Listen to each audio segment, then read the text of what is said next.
saya diuji bertubi-tubi selama bertahun-tahun oleh janji yang tak kunjung ditepati. Salah satunya saya pernah dijanjikan ke Tanah Suci oleh salah satu travel umroh atas dasar kerjasama dari tahun lalu. Tapi kenyataannya hingga saat ini tidak ada. Dan ketika saya mendengar kata-kata umroh ataupun konten umroh, rasanya sakit sekali karena itu salah satu ibadah juga. Kemudian saya pernah menjuarai kompetisi yang dijanjikan dengan total hadiah puluhan juta. Tapi itu juga tidak ada. Sementara itu sudah menyita waktu, tenaga, materi dan juga pikiran. Kemudian saya pernah diberikan janji pernikahan beberapa kali. Akhirnya saya trust issue terhadap orang-orang dan saya berusaha menerima, tapi karena takut saya cut off terhadap orang-orang untuk menjaga diri saya sendiri. Tapi di sisi lain, saya juga manusia yang membutuhkan pendamping, butuh dituntun, bukan selalu dituntut, butuh didengar, bukan hanya mendengarkan dan menjadi sandaran orang sekitar, serta butuh juga dinafkahi. Karena selama ini saya bekerja membanting tulang, berkedok independent woman, padahal nyatanya kondisinya uyuhan. Mungkin orang-orang melihat saya sebagai sosok yang tenang, tapi dalam hati dan pikiran berperang dan memeluk luka-luka sendiri. Pertanyaannya, bagaimana Ustadz caranya agar saya tetap berhusnuzon selain kepada Allah, tentunya kepada manusia? Gimana caranya saya bisa ikhlas menerima semua yang sudah menyakiti saya, agar bukan lagi terpaksa kuat, tapi benar-benar kuat dalam keikhlasan. Memaafkan sudah saya upayakan, tapi sangat sulit sekali untuk melupakan, rasanya seperti itu. Coba, ada nggak yang pernah dijanjiin sesuatu sama orang kemudian tidak ditepati? Ada tidak? Memang sekecewa itu dalam hidup ya.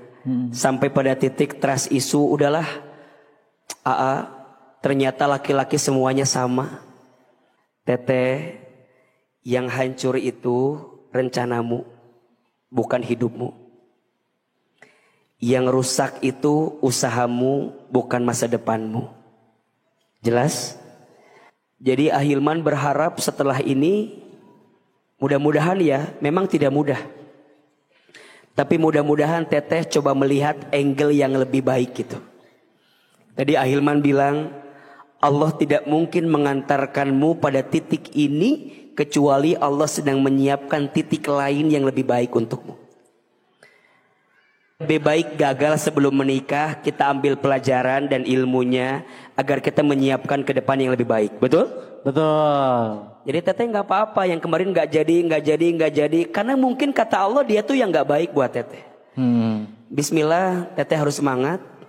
Teteh cantik, teteh mandiri, teteh bisa masih muda, bisa mengarungi semuanya dengan baik-baik saja. Ahilman percaya, bukan tidak ada orang yang akan datang menjadi pribadi yang baik buat teteh. Hanya barangkali selama ini masih ada orang itu di hati ini. Coba lepasin. Allah tidak akan mungkin mengisi ruang hatimu kalau di ruang hatimu masih ada orang yang pernah menyakitimu. Lepasin. Yang paling sakit itu setelah kita disakiti, kita masih mengingat orang yang menyakiti kita. Betul gak? Dia mah udah kemana, dia mah udah enak sama yang lain, kita masih gini-gini aja. Terlalu sayang ten ini. Hidup kita dihabiskan dengan itu semua. Betul? Ahilman percaya. Pegang kata-kata saya ya. Kalau setelah ini teteh pulang, amalin 4M tadi. Nerima dulu, sadar diri dulu. Setelah itu mendekat sama Allah, kemudian meminta sama Allah. Insya Allah tahun depan. Amin. Boleh jadi tahun depan ketemu orang yang menikahimu, bulan madunya umroh ke Tanah Suci. Amin. Yang urusan umroh berangkat, betul gak? Betul. Yang tadi nyakitin diganti sama Allah. Tepuk tangan dong buat Ten ini, luar biasa. Ten ini senyum, jangan lupa senyum. Ya. Ten ini sebenarnya lebih kepada insecure aja sih dan ngerasa overthinking dengan semua yang sudah terjadi. Ya. Saya percaya semua akan baik-baik saja. Amin. Harus diganti POV-nya ya. Iya, diganti POV dan sudut pandangnya. Beberapa tahun yang lalu saya menikah muda di usia 22 tahun. Alhamdulillah dikaruniai 2 anak yang tampan dan cantik. Masya Allah.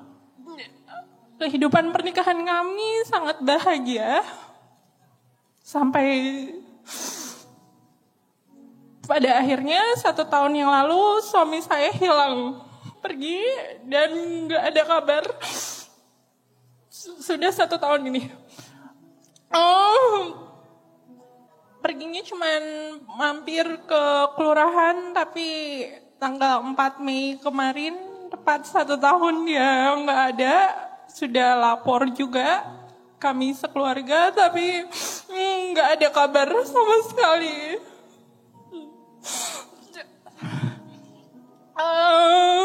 1 tahun ini saya berjuang sangat keras buat terlihat baik-baik saja di depan 2 anak saya dan keluarga saya. Saya melakukan semua aktivitas yang positif, mulai dari olahraga, ikut kajian, psikolog, psikiater, semua saya datangin. Tapi 1 tahun ini rasa takut, sedih, dan saya nggak pernah ya Ustadz. Yang mau saya tanyakan pertama, bagaimana status pernikahan saya sebenarnya? Karena sudah 1 tahun dia menghilang. Kedua, bagaimana menata hati saya agar saya benar-benar kuat, nggak pura-pura kuat lagi. Teteh tenang, Teh April tarik nafas. Yang sebelahnya boleh dipeluk si tetehnya, izin. Yang ketiga, yang paling saya sakit adalah bagaimana saya bisa menjelaskan kondisi yang sebenarnya pada anak saya yang masih berumur 6 dan 2 tahun itu. Mereka nggak berhak diinin, Pak Ustadz. Terima kasih, Pak.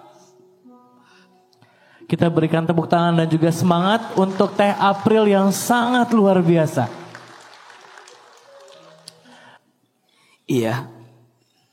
Sekali lagi kita berikan tepuk tangan buat Kak April yang mau cerita dan mau mencurhatkan perasaan beliau.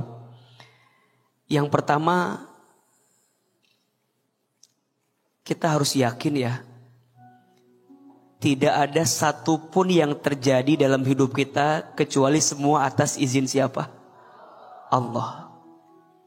Maka untuk yang hari ini sedang terjadi dengan kehidupan teteh, back to Allah aja. Balik ke Allah, minta ke Allah, dan tolong tunjukin ya Allah jalan terbaik apa yang menjadi jawaban dari semua yang pernah kita rasakan. Saya nggak tahu pasti ya, apakah suami beliau mohon maaf meninggalkan dalam artian wafat, tapi kalau wafat pasti harus ada kabar minimal dari keluarga besarnya, atau pergi, atau apa gitu. Saya masih belum terlalu ngeh gitu ya dengan apa yang terjadi. Tapi kalaupun memang misalnya teh udah setahun ini, ya tentu kalau ada seorang suami meninggalkan pasangannya 6 bulan, tidak ada kabar, tidak memberikan nafkah lahir batin, berarti secara pernikahan itu harus sudah dalam tanda kutip berarti selesai. Walaupun secara negara mungkin belum diputuskan. Tapi berjalan nanti berproses. Teteh terus menguatkan hati dengan segala yang hari ini dijalani. Ya kalau semuanya sudah lewat, memang tidak mudah membuka hati dengan yang lain tentu. Tapi anak-anak butuh ayah pasti. Anak-anak butuh sosok yang bisa membimbing dia dalam kebaikan. Jika sudah clear bagaimana putusannya, rasanya membuka hati dengan semua kebaikan yang lain itu juga adalah opsi untuk bisa menyemangati kita. Nikah itu bukan hanya menyatukan 2 hati yang saling mencintai, Tapi nikah itu menyatukan dua keluarga yang saling mengisi dan memahami. Maka sesungguhnya kalau kita menikah, yang harus dipastikan juga adalah latar belakang keluarga besar itu, agar kemudian pernikahan jadi silaturahmi yang mendatangkan kebaikan. Hidup harus terus berjalan, Teh April. Anak-anak harus tumbuh dalam kebahagiaan. Jangan sampai ketidakbahagiaan ibunya membawa ketidakbahagiaan kepada anaknya. Mudah-mudahan segera ada kabar Teh. Amin, amin, amin. Dan jika memang sudah tidak ketemu lagi kabarnya, barangkali itu adalah cara Teteh untuk lebih tegar dengan kesendirian yang ada, sampai kemudian Allah kirimkan yang terbaik yang bisa melengkapi semuanya. Sekali lagi berikan tepuk tangan untuk Teh April. Teh April yang luar biasa. Luar Masya biasa. Allah, Masya Allah. Assalamualaikum warahmatullahi wabarakatuh. Sebelumnya kenalin, saya Ijal Papua, atau biasa di Bandung dipanggilnya Pace Sunda. Pace Sunda. Pace Sunda ya. Mau nanya sebenarnya, yang jadi pertanyaannya adalah, sebenarnya saya sendiri tadi untuk materi yang disampaikan, saya sendiri sangat menerima dengan fisiknya saya. Hitam saya terima, kulit saya sangat menerima. Iya. Mic-nya deketin. Bahkan saya sangat bangga gitu.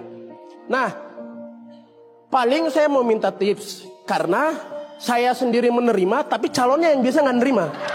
Aduh. Karena gini, di usia kita yang 24 tahun, terus eranya media sosial, penampilan itu dilihat dari good looking doang, betul? Di media sosial tuh dinilainya dari good looking doang gitu. Nah, saya boro-boro gitu ya. Boro-boro apa Pace? Boro-boro putih. Kalem weh. Boro-boro putih gitu. Pakai skincare-nya hitam gitu ya. Nah, iya, kemarin gosok pas lihat skincare-nya yang hitam gitu, Bu. Terus Nyerep ya. sulit gitu untuk mencari calon suami atau calon istri di era media sosial begitu. Cari calon suami apa calon istri yang benar? Pace yang benar, Pace. Jadi di era media sosial tuh good looking tuh jadi penilaian gitu. Nah, sekalinya ketemu di dunia nyata, ketemunya yang Kristen. Ketemunya yang beda server ya. Beda server gitu. Tapi alim banget, kayak rajin banget ngingetin sholat zuhur jal, sholat asar jal, sholat mayat jal, setiap hari ngingetin. Ada sekalinya ketemu juga, kejadian bukan cuma sekali dua kali gitu. Lagi jalan jogging, tiba-tiba orang nyangka Kristen terus disahadatin. Gara-gara ya penampilan dikira Kristen. Iya, sekalinya ketemu sama orang yang sesama umat muslim gitu ya, dikira Hajar Aswad. Iya. Jadi, oke, anggaplah Hajar Aswad gitu. Padahal calonnya kan beruntung, tiap hari bisa nyium Hajar Aswad ya. paling yang jadi pertanyaan saya, minta tipsnya biar istiqomah terus di era media sosial begini. Saya pengen istiqomah biar secara fisik saya menerima sekali, sangat menerima. Bersyukur ya. Sangat bersyukur sekali. Cuman kadang setiap ketemu orang ada aja celetukannya, hidup. Iya, paling minta tipsnya biar cepat dapat jodoh sama biar istiqomah aja. Oke. Paling itu. Oke. Ya, terima kasih banyak. Terima kasih banyak, Pace. Assalamualaikum warahmatullahi wabarakatuh. Waalaikumsalam. Gimana Iya. tipsnya? Iya. Boleh jadi sesuatu yang menurut kita itu kekurangan, justru adalah kelebihan di hadapan Allah. Betul? Betul. Aijal kalau nggak begitu, barangkali tidak akan jadi sesuatu yang menarik. Betul nggak? Bener. Betul apa betul? Betul lah, betul. Maka menurut AA, yang pertama Aijal keren, sudah menerima dirinya seperti gitunya. Itu sudah menerima dengan luar biasa, dan itu adalah konteks seorang hamba yang bersyukur. Betul? Betul. Yang kedua, AA, Ijal, kita tidak akan bisa menyenangkan semua orang. Betul nggak? AA anu kieu oge ya nu kieu ya nya. Masih kena ada yang nggak suka sama AA. Betul nggak? Dan itu manusiawi. Teman-teman sayang, jangan berusaha ingin disenangi oleh semua orang. Capek, leles, lelah, cangkel, nggak bisa. Teman-teman lihat AA sebelah kiri, tengah, kanan. Sama atau beda? Beda. Kita nggak bisa menyenangkan semua orang, betul? Betul. Tapi yang pasti jangan pernah menyakiti setiap orang. Maka Aijal, untuk semua yang pernah merendahkanmu, untuk semua yang pernah menghinamu, jangan pernah sakit hati dengan itu. Justru catat kalimat ini. Ketika manusia merendahkanmu, justru di saat itu Allah memuliakanmu. Ketika kapan? Ketika engkau menyadari bahwa sebenarnya hinaan itu justru adalah cara Allah memberikan pahala untukku. Betul? Ayo sekarang jawab. Yang menghina, yang dihina, siapa yang dapat pahala? Yang menghina atau yang dihina? Yang dihina, yang menghina, siapa yang dapat dosa? Maka Aijal, untuk semua perempuan yang pernah mengecewakanmu, gak usah khawatir. Hari ini yang pernah mengecewakan, menyakiti, mohon maaf, Aijal hari ini jauh lebih terkenal daripada orang-orang biasa lainnya. Maka cara membalas dendam terbaik itu bukan membalasnya, tapi buktikan sama orang itu bahwa kita tidak serendah apa yang dia rendahkan kepada kita. Cara membalas dendam terbaik, jangan membalasnya, buktikan kalau kita bisa lebih baik daripada apa yang dia rendahkan. Oke ya. Begitu ya Aijal ya. Assalamualaikum warahmatullahi wabarakatuh. Saya Nova dari Bekasi. Ya, saya izin bertanya, AA, gimana cara menenangkan hati kita yang jauh dengan suami pasangan kita yang sedang LDM? Betul, suami saya tidak tinggal di sini. Bagaimana cara menenangkan hati saya? Suami kerja di mana Teteh? Di maskapai. Maskapai. Kalau ke pulang berapa lama? Kemarin sempat pulang tapi nggak sampai sehari sudah pergi lagi. Setahun sekali kah atau sebulan sekali kah? Sebulan sekali. Nah, suami saya kerja di maskapai di Indonesia tapi ditugaskan di Malaysia. Oke, baik. Pilot. Iya. Teteh overthinking ya?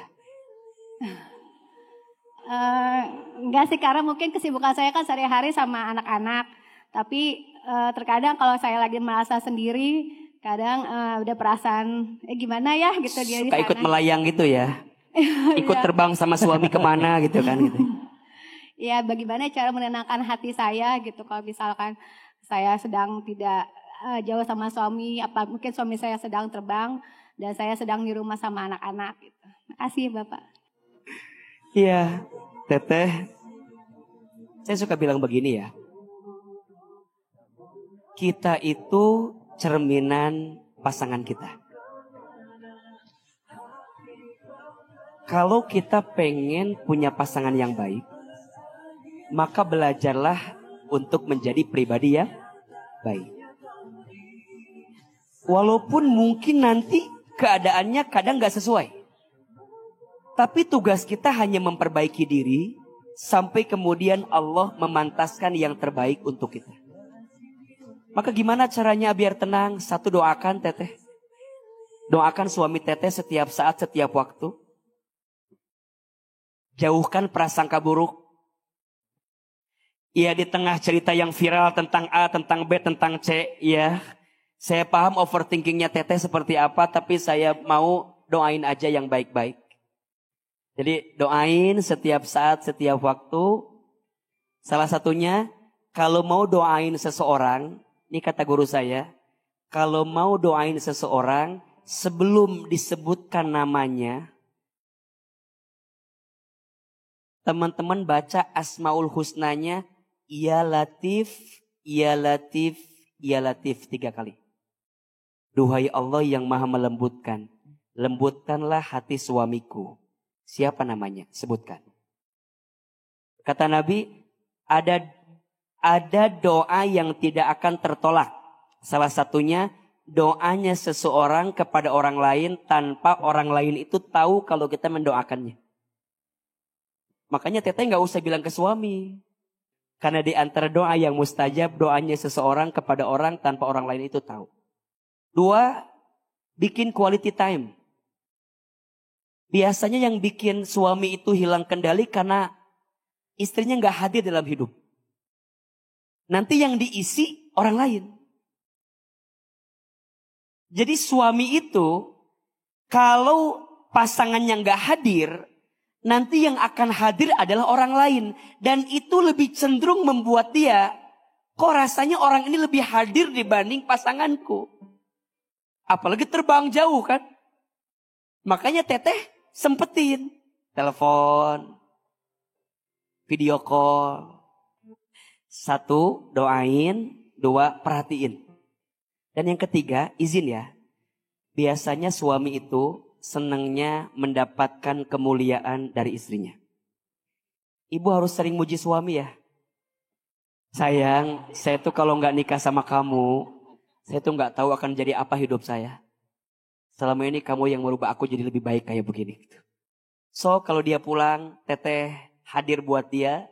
Teteh puji dia, bilang sama anak-anak, nak, tuh lihat ayah kamu. Ayah kamu tuh pergi terbangnya, ayah kamu tuh hebat banget. Nanti kamu harus tanggung jawab kayak ayah kamu. Itu tuh luar biasa. Tuntun pasanganmu, jangan menuntut banyak pasanganmu. Karena saat engkau menuntunnya, pasti Allah akan menuntut dirimu untuk bisa mendapatkan kebaikan darinya. Salam buat suaminya ya, dari Ahilman.